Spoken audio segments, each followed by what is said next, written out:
में कोई बीजा दूसरा रहेगा तो दुख ही पाएगा, सुख नहीं पाएगा, दुख पाएगा, सुख नहीं। जैसलमेर शहर से 15 किलोमीटर दूरी पर स्थित एक ऐसा गांव जिसमें अब कोई रहना नहीं चाहता। लोग कहते हैं उस गांव में भूतों और आत्माओं का डेरा है।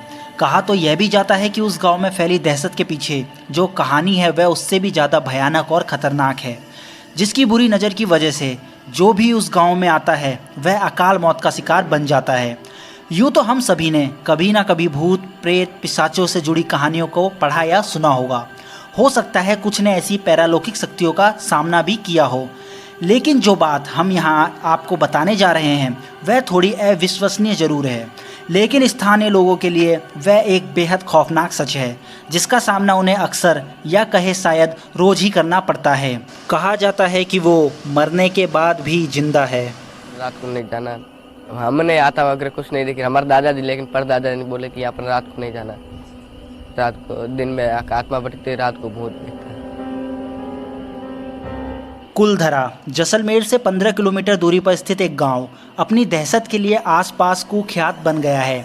आपको ये बात तो पता ही होगी कि जिन स्थानों को पैरालौकिक ताकतें अपना कब्जा कर लेती हैं उन स्थानों पर बसने वाले लोग या तो स्वयं उस स्थान को छोड़कर चले जाते हैं और अगर नहीं जाते तो उन्हें अपनी जान से हाथ धोना पड़ता है।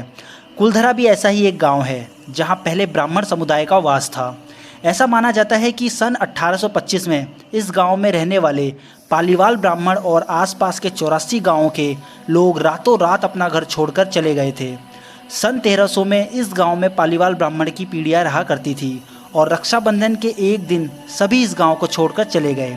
ऐसा माना जाता है कि इस दिन कुछ ऐसा दर्दनाक घटा था जिसके बाद आज तक भी बहुत से पालीवाल ब्राह्मण रक्षाबंधन का त्यौहार नहीं मनाते। तो यहाँ पर ये सभी लोग खुशहाल थे और बहुत ही यहाँ पालीवाल की औरतें बहुत खूबसूरत भी थी और वो खूबसूरत होने से पर्दे में रहती थी, पर महाराजा और दीवानों की नज़रें इस गांव पे टिकी हुई थी।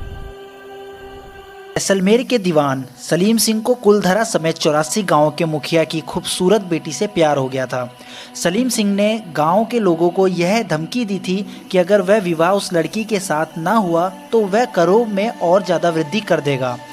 ऐसे हालातों में गांव के मुखिया ने उस स्थान को छोड़कर जाने का निश्चय कर लिया और अपने पीछे यह श्राप छोड़ गए कि जो भी उनके जाने के बाद इस गांव में रहेगा या बसने की कोशिश करेगा वह अपनी जान से हाथ धो देगा।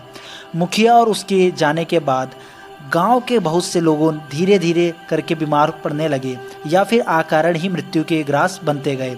इस घटना के बाद कुलधरा और आसपास के 84 गाँव के लोग ने अपना अपना घर छोड़ दिया और तब से लेकर अब तक कोई उस स्थान पर बसने की हिम्मत नहीं दिखा पाया। आलम सिंह राजा बोला कि मैंने लड़की को शादी कराओ लड़की को। जडे बोला ब्राह्मण बोला कि मैं लड़की की शादी नहीं कराऊं, आप मांस मछली खा रहे हो, मैं लड़की नहीं जाऊँ। आलम सिंह राजा बोला कि लड़की को रात की उठाऊंगा, नींद में रात की उठाऊंगा, भागा। रातों रात में चल गया। सो गाइस, ये कहानी थी कुलधरा गांव की। आपको क्या लगता है ये कहानी सच है या नहीं? अपनी राय कमेंट बॉक्स में लिखें और आगे भी इसी तरह की वीडियो देखने के लिए चैनल को सब्सक्राइब करके बेल घंटी को दबा दें।